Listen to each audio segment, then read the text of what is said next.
Belanjawan 2026, Belanjawan Rakyat. Assalamualaikum semua. Yang Amat Berhormat Perdana Menteri Datuk Seri Anwar Ibrahim telah membentangkan Belanjawan 2026 yang merupakan belanjawan kerajaan madani yang keempat dan yang pertama di bawah rancangan Malaysia ke-13. Sesuai dengan temanya iaitu Belanjawan Rakyat. Belanjawan kali ini menjadikan kebajikan rakyat sebagai fokus utama.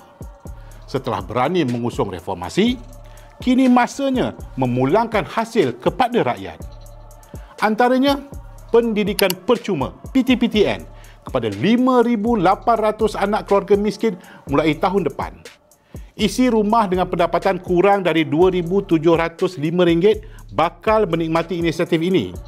Peruntukan sebanyak RM120 juta setahun disediakan untuk tujuan ini.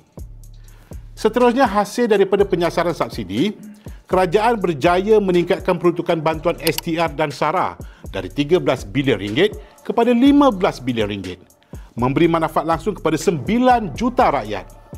Bukan itu saja, 22 juta rakyat berusia 18 tahun ke atas akan sekali lagi menikmati penghargaan SARA sebanyak RM100 dan akan disalurkan pada pertengahan Februari 2026.